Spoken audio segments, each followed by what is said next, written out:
in this exercise, we're going to go back to the exercise with resource, and we're going to update it to handle errors while accessing a server. Also, at the same time, we will be doing an update of data on the server. So when the user submits a new comment, we will have a way of uploading the comment to the server so that the comment is permanently stored and then can be seen subsequently when you again look at the list of comments. Now, when we designed the forms, we didn't do the server-side support for the forms. So now we're going to learn how to do that in this exercise.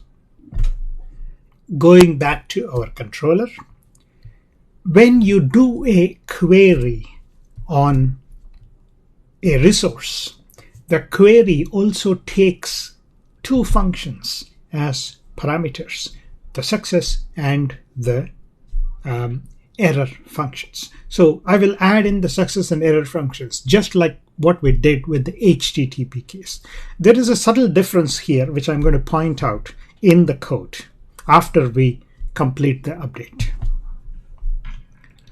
So for the query, let me add in the success and error functions. Note the difference in the code. Now, the show menu, I have again set it back to false because I will set it to true only when the data is correctly delivered.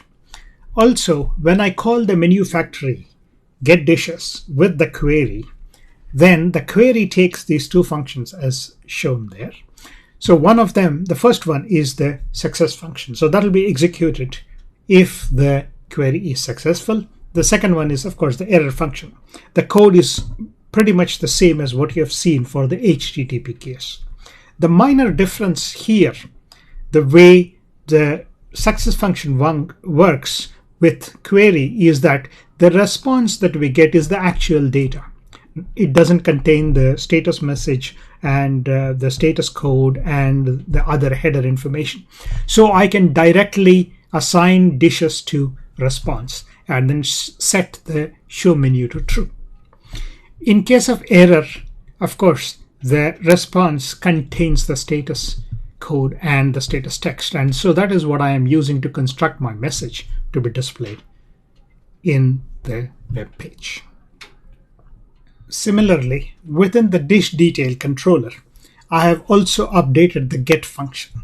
Now for the get function, I am using another way of specifying the success and error functions. So if you are accessing a resource, you can follow that up with a $promise and $then. So the promise will return the promise that like HTTP used to return before. So if you attach the $promise to the get method call, then that will return the promise, and then you can use the then function to it, and inside the then function you supply the success and the error functions there. So with this update, you can see that I have now again set the show dish to false, and the function itself, note that the success function, the response is directly assigned to dish here, and I'm setting show dish to true. So this is the subtle difference between this one and the HTTP way of specifying the success and error functions. Now why? This is how the resource module is implemented. So we have to follow their way of doing things. The error function again is pretty much same as what we have seen before.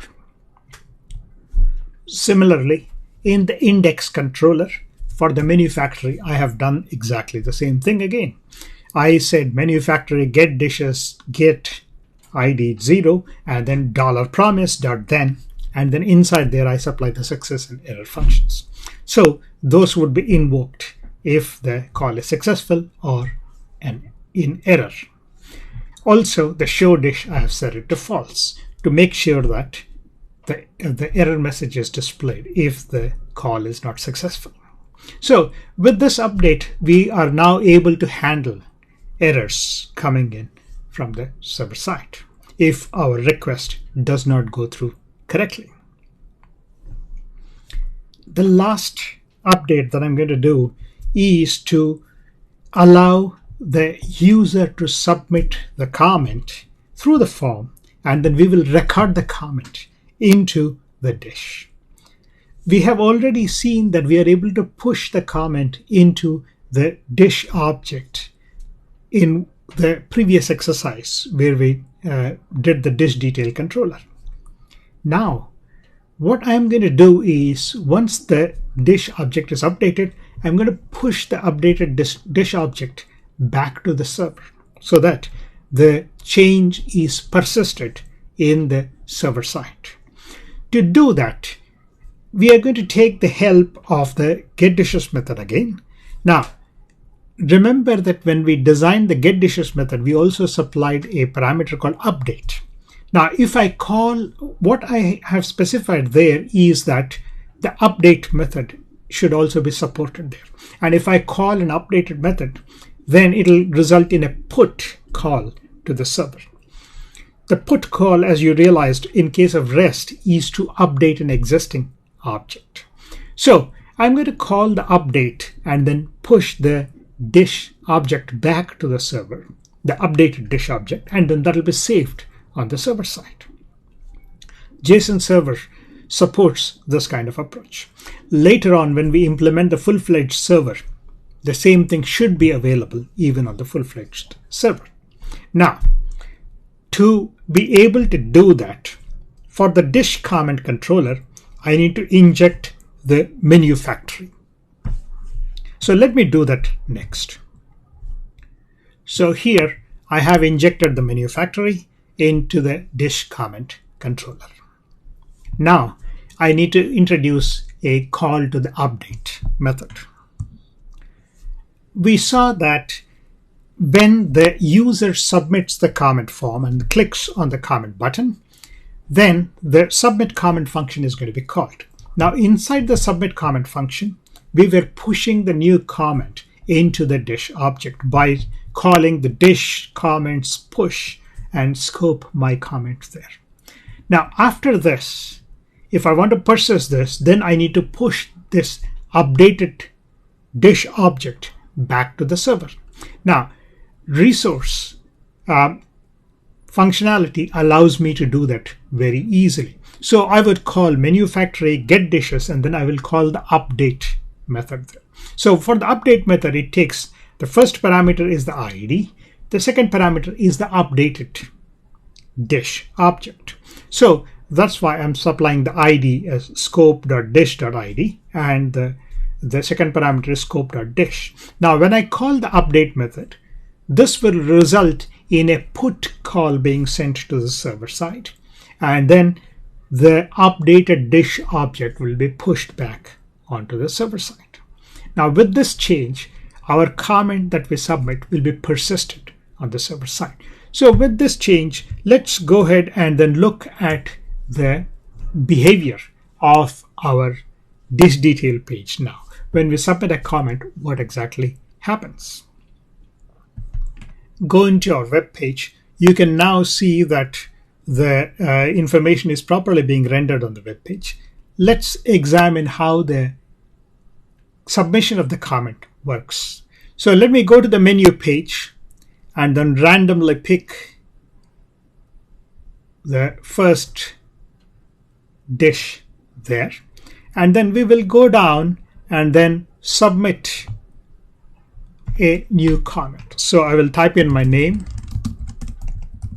and then I will give it a rating. I am being very mean, so I will give it a rating of 2, and then I'll write my comment.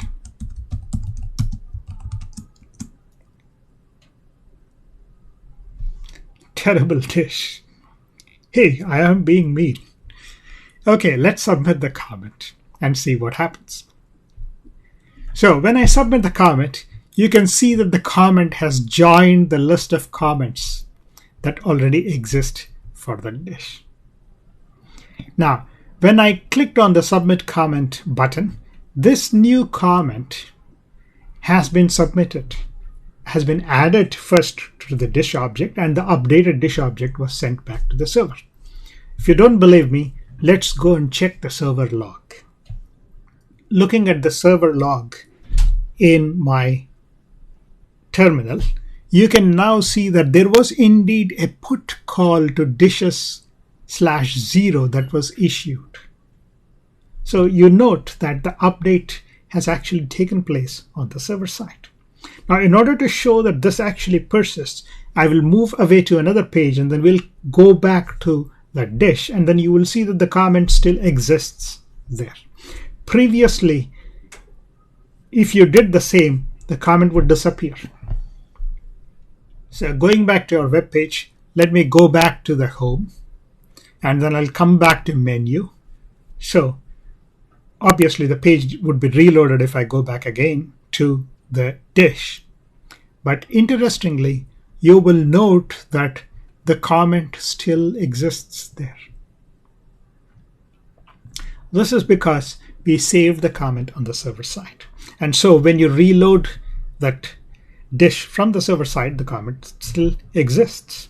So this is how you would push updates to the server side. We will use the update. If you are creating a new object on the server side, then instead of using update, you will use the save method. Save, S-A-V-E, save method. To show that the error handling works correctly, again, I'm going to go into my services.js file, and then instead of using dishes, I'm going to change that to dishes. I seem to have an obsession with dishes.